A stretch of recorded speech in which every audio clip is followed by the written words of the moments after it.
بسم اللہ الرحمن الرحیم۔ صرف 5 منٹ کا مدرسہ قرآن و حدیث کی روشنی میں 55واں دن 25 صفر المظفر۔ نمبر 1 اسلامی تاریخ۔ حضرت سلیمان علیہ السلام کی نبوت و حکومت۔ حضرت داؤد علیہ السلام کا جب انتقال ہو گیا تو اللہ تعالی نے حضرت سلیمان علیہ السلام کو نبوت اور حکومت دونوں عطا فرمائی۔ اس طرح وہ جہاں ایک طرف بنی اسرائیل کی دینی امور سے متعلق صحیح رہنمائی فرماتے، وہیں دوسری طرف وہ ان کی اجتماعی و انفرادی زندگی اور ملکی انتظام کا فرض بھی انجام دیتے تھے۔ اللہ تعالی نے حضرت سلیمان علیہ السلام کو بہت ساری خصوصیات سے نوازا تھا۔ وہ عام انسانوں کی گفتگو کی طرح تمام پرندوں کی بھی بولیاں خوب اچھی طرح سمجھتے تھے۔ اللہ تعالی نے ہوا کو ان کے تابع کر دیا تھا، اسی وجہ سے آدھے دن میں وہ 1 مہینے کا سفر مکمل کر لیتے تھے۔ جنات بھی ان کے تابع اور فرما بردار تھے۔ جناتوں ہی کے ذریعے مسجد اقصی اور اس کے علاوہ دیگر عالیشان عمارتیں اور پتھروں کو تراش کر بڑے بڑے حوض بنوائے، اور سمندروں سے ہیرے جواہرات نکالنے کا کام بھی انہی سے لیتے تھے۔ مسجد اقصی کی تعمیر کے دوران حضرت سلیمان علیہ السلام کا 53 سال کی عمر میں انتقال ہوا۔ نمبر 2 اللہ کی قدرت۔ اونٹ کی خصوصیات۔ قرآن میں اللہ تعالی نے ہمیں دیگر جانوروں کے مقابلے میں اونٹ کی پیدائش و بناوٹ پر غور کرنے کی دعوت دی ہے۔ ذرا غور کرو کہ وہ سخت گرمی کے موسم میں بغیر کچھ کھائے پیے 8 دن زندہ رہ سکتا ہے، اگرچہ اس کے اندر ایک دن میں 50 کلو کھانے کی صلاحیت ہے، مگر 2 کلو گھاس دانے پر 1 مہینہ زندہ رہ سکتا ہے۔ اس طرح اپنے وزن سے 1/3 پانی پیٹ کی ٹنکی میں جمع کر کے مہینوں استعمال کر لیتا ہے۔ اس کے ہونٹ مضبوط ربڑ کی طرح ہیں جن سے وہ سخت کانٹے، پلاسٹک وغیرہ کھا کر ہضم کر لیتا ہے۔ وہ 2.5 کوئنٹل وزن لے کر 40 کلومیٹر کا فاصلہ آرام سے طے کر لیتا ہے، اور بغیر وزن کے 300 کلومیٹر چلنے کی طاقت رکھتا ہے۔ صحرائی سفر کی مناسبت کی وجہ سے اسے ریگستانی جہاز کہا جاتا ہے۔ آخر اونٹ کو یہ خصوصیات کس نے عطا فرمائی؟ یقیناً یہ اللہ کی زبردست قدرت ہے۔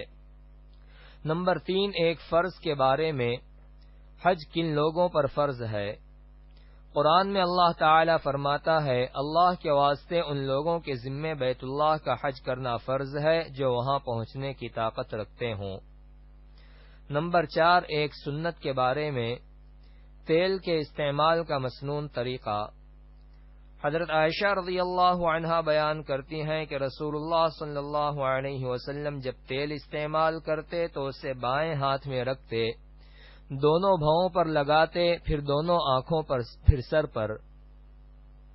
نمبر 5 ایک اہم عمل کی فضیلت۔ مسجد میں سیکھنا سکھانا۔ رسول اللہ صلی اللہ علیہ وسلم نے فرمایا، جو شخص مسجد کی طرف جائے اور اس کا ارادہ صرف یہ ہو کہ کوئی اچھی بات یعنی دین کی بات سیکھے یا سکھائے، اس کو حج کرنے والے کے برابر ثواب ملے گا۔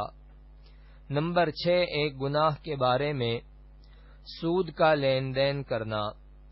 رسول اللہ صلی اللہ علیہ وسلم نے فرمایا، جس قوم میں سود عام ہو جاتا ہے اس میں پاگل پن جیسی بیماری پھیل جاتی ہے، اور جس قوم میں زنا جیسی بری چیز عام ہو جاتی ہے اس میں کثرت سے موت ہونے لگتی ہے، اور ناپ تول میں کمی کرنا جس کی عادت بن جاتی ہے اللہ تعالی ان سے بارش روک دیتا ہے۔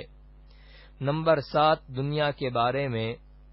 لوگوں کا دنیا کی فکر کرنا۔ رسول اللہ صلی اللہ علیہ وسلم نے فرمایا، آخر زمانے میں ایک قوم ایسی ہوگی جو مسجدوں میں حلقے لگا کر بیٹھے گی اور ان کے سامنے دنیا ہوگی، یعنی دنیا کا تذکرہ اور اسی کی فکر میں منہمک ہوں گے، تو تم ایسے لوگوں کے ساتھ نہ بیٹھنا، اس لیے کہ اللہ تعالی کو ایسے لوگوں کی کوئی ضرورت نہیں۔ نمبر 8 آخرت کے بارے میں۔ فیصلے کا دن متعین ہے۔ قرآن میں اللہ تعالی فرماتا ہے، بے شک فیصلے کے دن لوگوں کا وقت ان سب کے لیے مقرر ہے، جس دن کوئی دوست کسی دوست کے کچھ بھی کام نہ آئے گا اور نہ ان کی کوئی مدد کی جائے گی، مگر ہاں جس پر اللہ تعالی رحم فرما دے۔ نمبر 9 طب نبوی سے علاج۔ ایک حفاظتی تدبیر۔ رسول اللہ صلی اللہ علیہ وسلم نے منہ کے بل لیٹ کر کھانا کھانے سے منع فرمایا۔ فائدہ: اس طرح کھانے سے معدے میں کھانا بڑی تکلیف سے پہنچتا ہے اور ہضم ہونے میں بھی تکلیف ہوتی ہے۔ نمبر 10، قرآن کی نصیحت۔